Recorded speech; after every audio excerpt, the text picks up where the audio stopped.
Welcome to Strategy Talk, where the editors of Strategy Page discuss current events with a splash of history. I'm Dan Masterson, host of Strategy Talk. With me today is the editor of Strategy Page, well-known military author and game designer Jim Dunnigan. Also joining us is the associate editor of Strategy Page, columnist and author Austin Bay. Ukraine continues the rage. Jim, one of the things is the Russian army is taking heavy casualties. In fact, they've already taken more casualties than the U.S. did over the 20 years in Afghanistan and Iraq.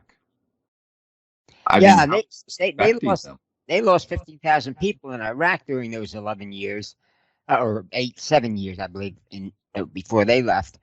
And that was one of the reasons why the Soviet Union dissolved. The people had lost faith in the mighty Red Army, which was keeping a lot of the countries in check, or the portions of the Soviet Union in check. And it's interesting that Kazakhstan, which recently had civil unrest, and Russia sent in troops to help them maintain order and keep the Russian-friendly autocrat in business. And then the Russians left. Actually, Russian troops are leaving a lot of areas to head for Ukraine. And they asked him to send some troops to help out, and he demurred. He's not doing it. Even Belarus is resisting. And, the dictator, the pro-Russian dictator there is in grave need of Russian, suppression assistance. But he's not going to send troops into Ukraine. So the question, what it comes down to is, how many allies inside or outside of Russia does Putin have?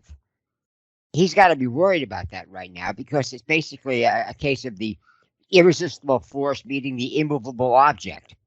Something's got to give. Now, the Ukrainians, so far, have shown no interest in rolling over and playing dead, so to speak. They're even resisting a post World War II Austria situation, where the troops, Russia agreed to pull their troops out of Austria as long as Austria agreed to stay neutral, which they did for throughout most of the Cold War. Same thing with Finland, Finlandization. Well, Finland wants to join NATO now. They bought F-35s, or so did Germany. So Putin is creating his own nightmare. The thing he wanted to avoid most, his actions in Ukraine have created. Now, granted, he cannot lose. He cannot even give the appearance of losing. And so far, he is losing. I mean, the Ukrainians, for example, have managed to keep their cellular phone network going.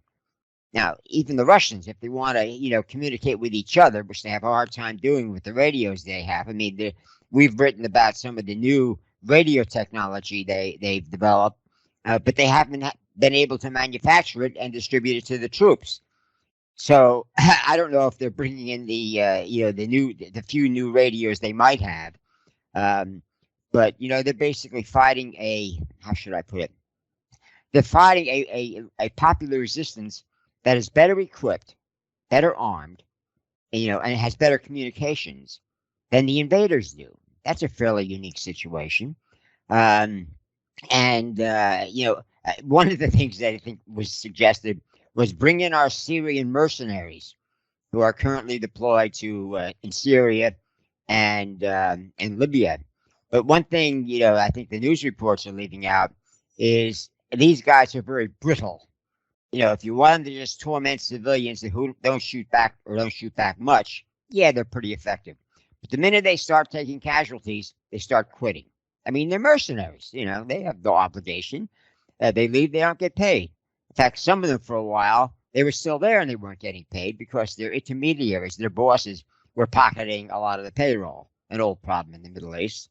And so, I mean, that's a no-starter. You got to be careful with the mass media. They don't do their homework, mainly because homework takes the wind out of their headline sales. But Putin, is in an extremely tenuous situation. He can bring in more troops. They're reorganizing the 31 battalion task forces that the Ukrainians, well, they destroyed 18 of them, and they basically cause enough damage in the rest to make them not combat capable. So they're reorganizing some of those into new ones. Of course, these new ones will have even less cohesion.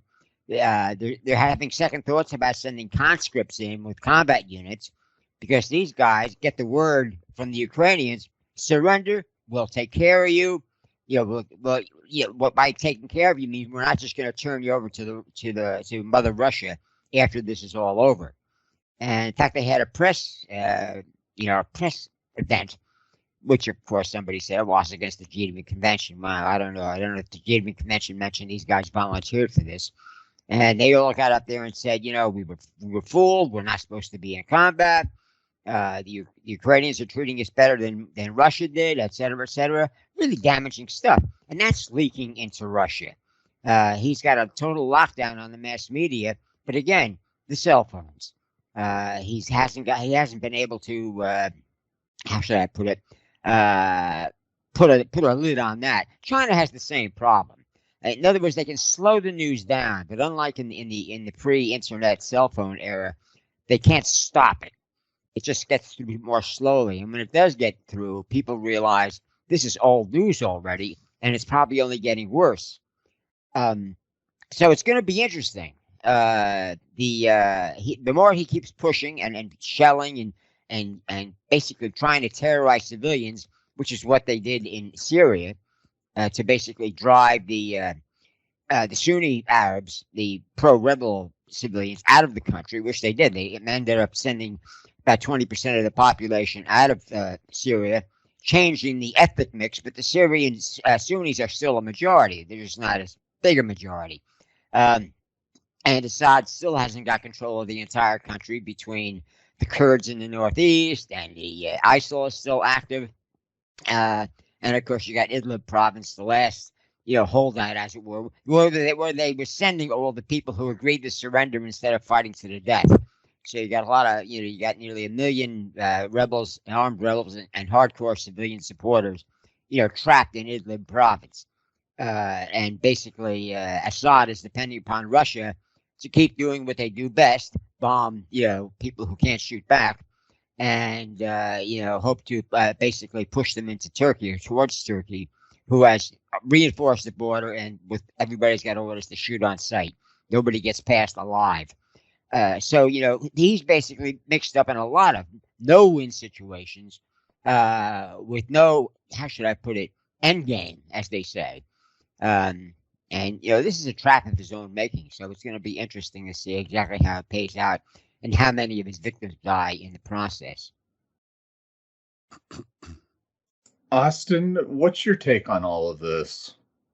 Well, I wrote a column this week, Dan, about it was roughly titled, Meanwhile, in Russia's Backyard, Siberia, meaning taking a look at far eastern Russia, which until the late 1850s, until effectively 1860, were parts of China, or China considered to be parts of China, but the Treaty of, they called it in the 19th century history books, Peking, not Beijing, gave the Tsar all that vast eastern Siberian territory. It's not that there weren't Russians out there. There were, but it was contested territory and largely unpopulated.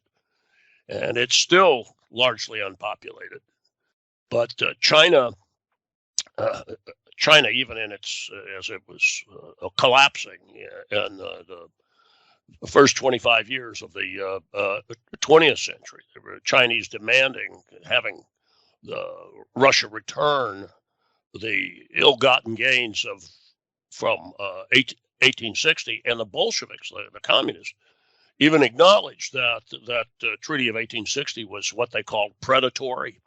But Russia's never given back an inch of the Far East, of Vladivostok, of course, being the prize in that case, the port of Vladivostok, but also all the minerals in Siberia and other resources, and it's something that China covets. Now, what I argue in that column is that the very, very poor performance of the Russian army, which Jim just discussed, ought to raise questions in the mind of everybody about Russia's ability to defend the Far East. It certainly raised questions about Russia's ability to launch a successful conventional non-nuclear attack on anybody, but especially in Western Europe, where you're going to come up against, for the most part, modernized combined arms forces supported by first-rate frontline aircraft. If you can't make gains rapidly with armor-heavy forces in Ukraine against a Ukraine that really has a very limited air force and has most of Ukraine's army, remember when this started at the end of February, was forward deployed around Donetsk and Luhansk, and also down in Crimea, because of that's where the war was at the time. But if you can't make gains, and now over 3 weeks against a force ill deployed and and comparatively poorly equipped, at least in armor and mechanized forces, then how are you going to make? I mean, Russia. How are you going to threaten Poland, Bulgaria, Romania? Much less now that Germany is going to finally get off its duff and rebuild its military forces. Before you start moving into Central Europe, we're going to encounter British, American, French, German heavy forces. Maybe the Balts are still vulnerable, but it's question about how vulnerable they're going to be with the kind of reinforcement or forward deployment that you would get from NATO. In other words, query on the Western Front, you can't manage what you've prepared set piece battle. And I want to say it was 6 weeks ago in a strategy talk we recorded where I was talking with Jim about what we saw on the ground, and Jim was correctly saying Russia's not going to be able to pull it off. I said, but you have to pay attention to the way the battlefield has been set. And if recalling that, I talked about taking a look at the Russian preparation of the battlefield, where they had staged their units, and I was assuming that there'd be a Belarusian attack from the north, based in Belarus, and there has been, and then the other axes of advance. Well, Putin set it up, and it hadn't happened. And that was set piece. So now let's go and look at the backyard, Siberia, which is vast. Yeah, there are all kinds of things that make it very difficult to launch an offensive into Siberia. Looking at it from the Chinese perspective, I mean, it's just, Arctic swamp, vast distances. We'd see if the Chinese have any better logistics than the Russians. I don't know whether they do or not. I doubt that they do for a massive undertaking like that. And yes, I know the argument is the one that's made on strategy page all the time, that the Chinese are in the process of slowly buying it up anyway and using demographic change by having Chinese migrants move in. Okay, that's a good Chinese way to take over something. But can Russia defend it? And I think it's absolutely fair not only to ask the question, but also conclude that no, they can't. They can't. Even if they have the will, they don't have the. Their forces have shown themselves to be as well. Jim was talking about the Mercs being brittle. Their central cadre of their army looks brittle. And in that initial 24 to 36 hours, when they use some of their more elite troops, like the paratroops, to try to seize key communications and transportation nodes, several of those assaults got met and they were stopped. And in a couple of places, it looks like, and I think we've got some evidence now, 3 weeks on, that they not only the Ukrainians not only stopped it with local defense forces, they destroyed them. That's not good. That's your elite forces that take years to develop. So Jim was talking about how Putin's created problems for himself. I'm just looking elsewhere at other Russian vulnerabilities. Now, I can make my own case, Austin, far-fetched. You've already said how the Chinese would take it, yes. But I think the point is valid.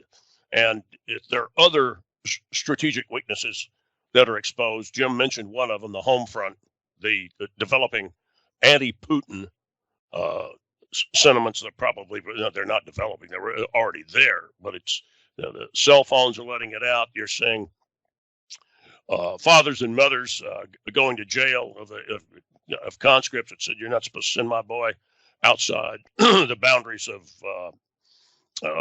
borders of Russia. I know Putin's argument is, well, Ukraine is inside Russia, but they're not buying that. The parents aren't buying that. And then you have a substantial number of Russians wondering why we're fighting a war against fellow Slavs. Now that goes back, as Jim can point out, in pan-Slavism that the Tsar promoted for 400 years, 500 years, and there is something to it, and ethnic solidarity. He minded for everything the Tsar minded for everything he could. Pan-Slavism with the Serbs and heck, even Czechs, Poles, but certainly Ukraine, and here we are bombing and destroying. I'm talking about from the Russian perspective. Why are we attacking Ukraine? Putin told us that he was going to denazify it. Turns out they're not Nazis. Turns out, as Zelensky says, I'm Jewish. You seem to be completely out of whack with that KGB propaganda. And as a couple of people have said, I've heard in news broadcasts and also podcasts, on the propaganda side, Putin KGB'd himself with his various propaganda lies. Now he's stuck. So I guess I've gone around a circle to come back to say the same thing Jim did about all the vulnerabilities and problems that this really stupid invasion by Putin and his clique has brought not just on Europe and the world, but on Russia itself. So, Jim, what has everybody nervous is that Putin is not going to lose. And the question is, how is he going to win this? Well, what people are worried about is him using tactics he's used in the past. For example, over 10 years ago, when he was trying to solidify his power and basically using, Chechen terrorism as an excuse to, he had already suppressed, Chechnya by killing everyone in sight and putting the nastiest Czech warlord in charge. His only obligation was to support Russia. But he was accused of basically staging several bombing attacks inside Russia, which killed Russians. Now, Russian journalists who sought to investigate this, they all disappeared or were killed. What a curious coincidence. And that's still going on. It's very dangerous to be a journalist in Russia. In fact, they basically had this case where the one woman working for a TV station jumped in front of the newscaster with a sign, saying basically, get out of Ukraine, blah, blah, blah. And everybody would, what's going to happen to her? Well, Russia says they only fined her. Well, all right. I don't know if that was a 9mm fine or a monetary fine. We'll find out in the long run. Jim, she got interviewed. I heard part of it briefly, but she is going to jail. But she's not dead yet. All right. Yeah, so. Exactly. Yeah. In Russia, death for treason is always tentative, whether you're still breathing or not. Mm-hmm. And I think a lot of Russians are a little tired of that. Plus we have the generational thing in Russia. You have a whole generation of people, especially of draft age, who grew up in a post-communist world. And all the stories they hear about they hear two kinds of stories about, the old days, the communist days. One, a lot of old people are grateful to Putin because one thing he did do was he basically restored the pensions, to basically adjusting for inflation, and made it livable. Now those pensions are rapidly losing their value now under the draconian sanctions that Putin earned Russia with the Ukrainian operation. But those guys, those old timers, any of them might still be around. Remember, these are people who were pensioners, in their 60s and 20 years ago, 10, 20 years ago. But the old generation is dying off. Now he's got some of the younger generation saying, "Yeah, right, place in the sun.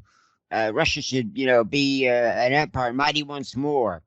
Well, that's not likely to happen because they forget, conveniently, that when the Soviet Union dissolved, Russia, the new Russia, had half the population of the Soviet Union. Now, they kept most of the territory. They kept most, not all, of the raw materials, the oil, the gas, and what have you.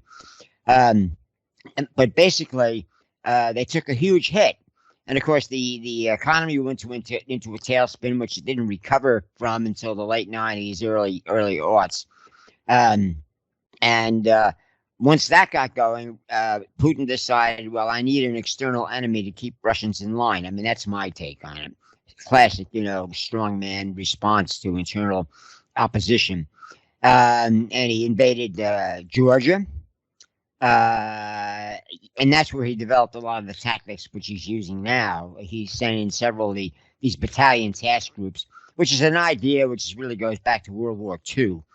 It was first proposed based upon the German success with battle groups, Kampfgruppen, and they tried them sporadically. They did have some success with them in Afghanistan, but only if they were composed mainly of airborne, elite troops, volunteers. And Spetsnaz. And they found out that that's great, but you only have a limited number of these troops to make the BTGs work. He thought that he had enough contract troops, these are volunteers, and the elite troops to send in about 50. The Ukrainians estimated he had 56 BTGs he could rely on to go into Ukraine.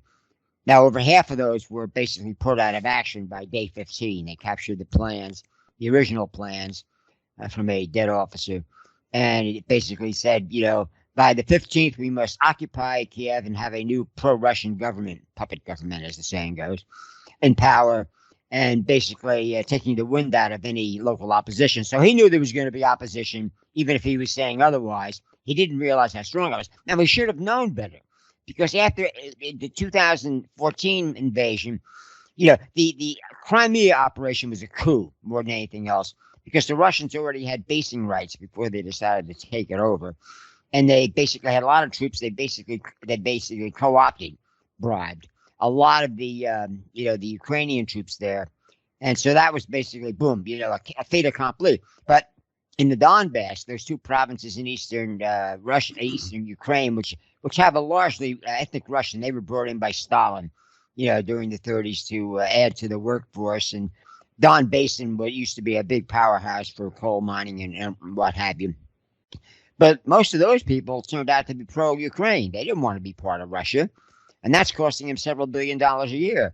And, of course, they found out that the Ukrainians could mobilize resistance a lot faster than they expected. And they only got half of what they expected to get. And they've been stuck there ever since. Now, they started a new offensive, in 2022, and they didn't get very far. Now, they had more important priorities. Most of the battalion task forces were sent to take Kiev, and they just got smashed. Now, the $1 billion in arms aid that the United States voted after Zelensky's Churchill speech the other day is going to weapons. More Stinger missiles. Russians didn't realize that their updated helicopter defenses against anti-aircraft missiles was possibly overmatched by the improvements in Stinger, which has undergone several levels of improvement, and it got tested in Ukraine, and it proved to be the superior weapon.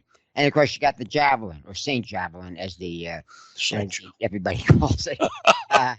But even without the Javelin, which will kill the most heavily armored tanks like the T-90s, because the T-90s still haven't got sufficient protection against on the top armor. They got some protection, but not enough. The Ukrainians have proven very adept with the RPG, especially the RPG-18, which is a single shot. It's like the American law, but with more punch.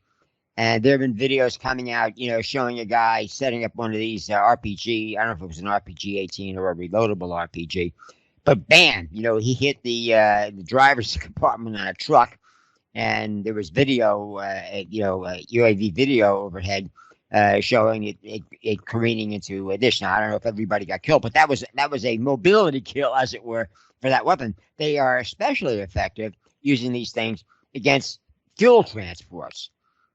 So that's why the Russians troops were recently given permission to loot, and that just stiffened the resistance more horror stories to fire on civilians.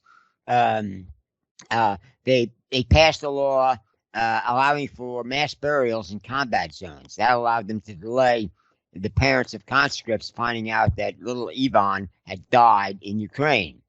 Now, how many of those mass graves they've actually used, we don't know yet. But the Ukrainians say they may have killed up to as many as 11,000, 10 or 11,000, Austin pointed out, 10 or 11,000 Russians so far. And a lot of the Russian units that advanced, again, the more reliable, the contracti, as it were, the volunteer battalion task groups, are stalled. Not just for reorganization, trying to get fuel. They tried to get it from the Ukrainians, but the Ukrainians didn't give it up. They would either blow it up or just move it away or what have you. They're having a hard time getting food. They have to do it by basically looting homes, supermarkets, whatever. And so they, like Austin pointed out, they are the Nazis. And it's sort of shameful that most Russians, are we the baddies here, as that YouTube video goes. And a lot of them are realizing we are. This is a disgrace. So yeah, the irresistible force meeting the immovable object. And as the old saying goes, if you're going to kill the king, if you're going to attack the king, you got to kill him. And that works both ways. Both with Ukraine, even if it kills Zelensky, I'm sure he's taken into account that if he gets it, he's got willing volunteers and capable volunteers to step in and take over. Putin is one guy, and I don't think he has too many associates who are willing to step in and operate like he operates. So he's playing with a weak hand. How long he's going to try and push it is the only, I think, factor we have to worry about, because the longer it goes on, the more Ukrainian civilians are killed, and the more Russian troops are killed. And that's going to have long-term effects. The Ukrainians are going to basically, their conditions are leaning towards, not becoming an Austria, a neutral Austria. But Russia has to get out of everything, including Crimea. Now, that may be a little hard thing for the Russians to accept. But, if they want to basically have peace, as it were, they've got to do it on Ukrainian terms, because both sides have lost a lot. And Russia has not got the support of many people, even many Russians, whereas the Ukrainians have the rest of the world on their side. I mean, even China's having second thoughts. China is not selling or shipping to Russia a lot of items they need, like spare parts for aircraft and vehicles and what have you. They've been asked to supply weapons. They're a little leery of doing that. Iran is willing to help, and that's basically alienated, the Arabs. The Arabs won't take Biden's phone calls, which is a big thing. That's a big problem. That's never happened before, because the Gulf Arabs, including Iraq, are basically upset that the United States is negotiating to not only restore the 2015 treaty, which lifted most of the sanctions. But they're basically changing it to give the Iranians a free ride as far as developing nuclear weapons and ballistic missiles, and that's anathema to the Gulf Arabs, who are getting hit with more and more of these guided rockets and guided and ballistic missiles being fired either from Yemen or from Iran itself. I mean, the latest attacks, apparently they're either guided, long-range rockets like the GMLRS, GPS, or ballistic missiles were fired at Erbil, the capital of the Kurdish North. Now, they didn't really hit anything. Some fell near the American consulate, but no damage or casualties. Others hit buildings, but the Iranians admitted it. They said it was revenge against the Israelis, who have, according to the Iranians, a secret Mossad headquarters in Erbil. Apparently, they missed the imaginary, Mossad headquarters as well. But two, I think,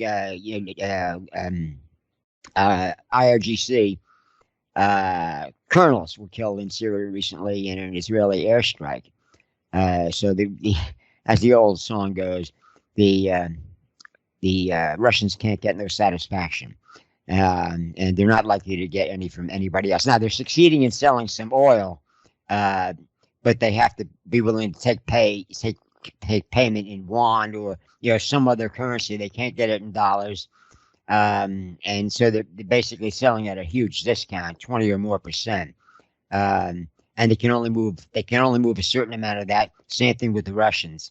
So they're in for a long-term economic hurt, unless they basically, concede, make a deal that, well, ideally you want to make a deal that Putin can say is a victory, or at least a draw.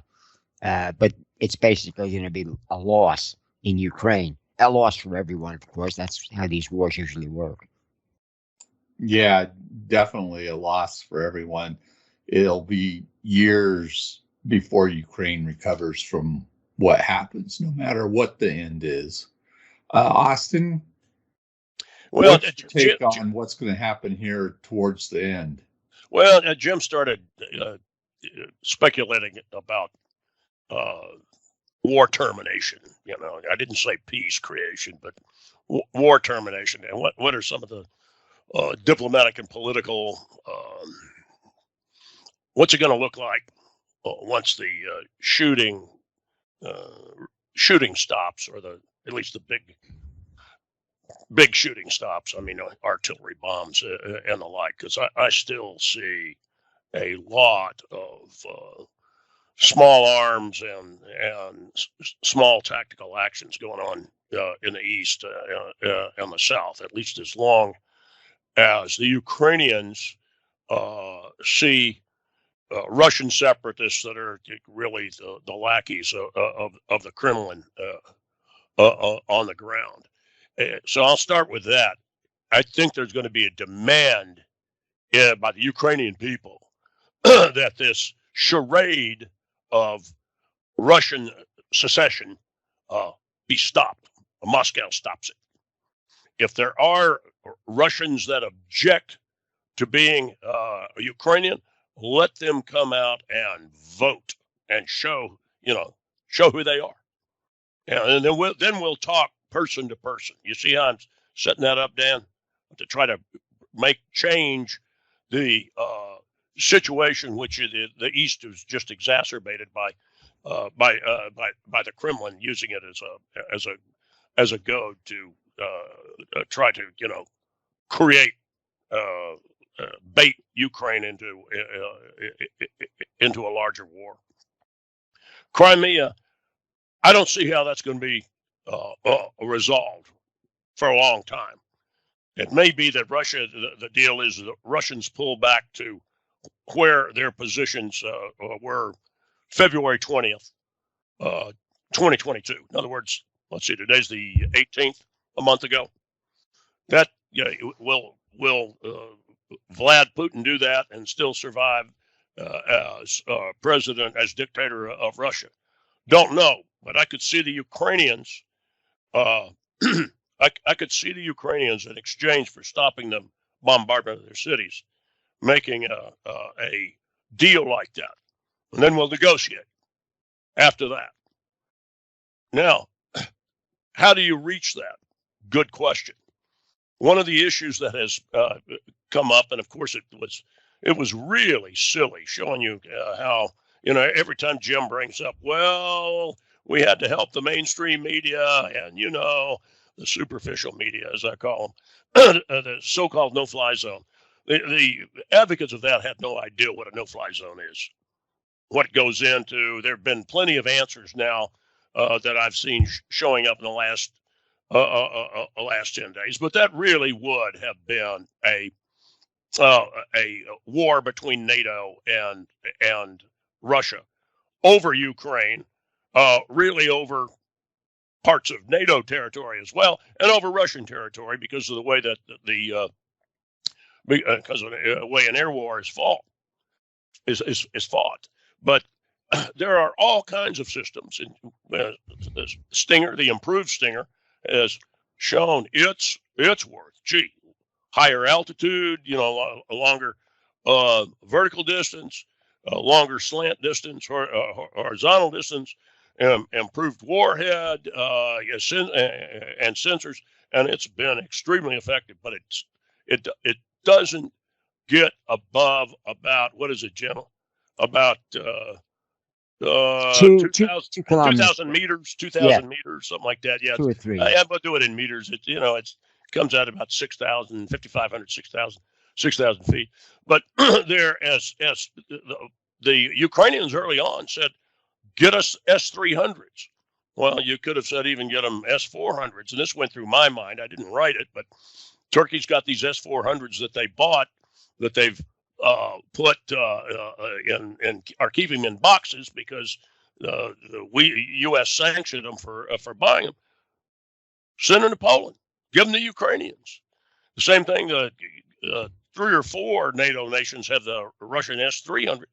That's a pretty good system, and what it does is push Russian high-performance aircraft further east.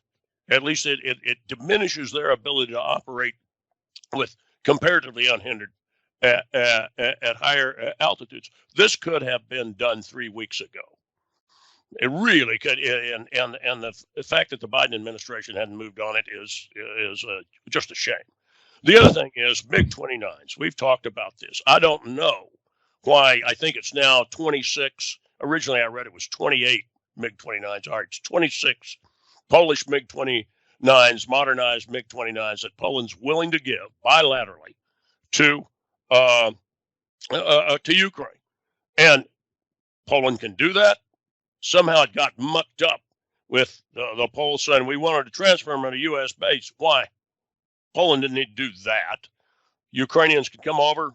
As somebody pointed out, you get a truck and haul them across the border and have the Ukrainians take off from a highway. That helps. It also makes a big statement that we're not going to let the Kremlin have the air. It's going to be contested. But no, it's been.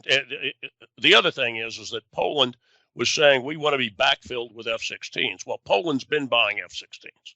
Most of the Eastern NATO allies have wanted F-16s as they could afford them. And they've been buying them. I think in a couple of cases there were direct transfers. I'm not 100% sure on that, but direct transfers from American stocks of older model F-16s. Jim can correct me on that or say, yeah, he read the same thing. But fine, that needs to happen because that's the F-16s, the aircraft that the Eastern NATO allies need for their local air defense, and they'd been using these leftover MiG-29s to fulfill that mission. But I like the political statement, and I also like the utility now of letting Ukraine defend itself in the air. Now, is that decisive? Is it gonna? How's Russia gonna react? Well, we already see how they're reacting, which is to use unmitigated artillery and missile attacks to level entire cities. You're going to put up with that? So contest them in the air, and it would be it would exact a penalty on the Russians. And if they want to decide to escalate, they do it at their own peril, because we've already seen how limited they are. They don't have the logistics to get to Kharkiv, much less get to Warsaw. So I'll leave it at that, Dan. Yeah, I think that's a good place for us to end. We're nearly out of time, so we'll stop there. Obviously, this will continue. Yeah, we'll pick it up in 2 weeks. Yeah, bye, guys. Bye. Okay.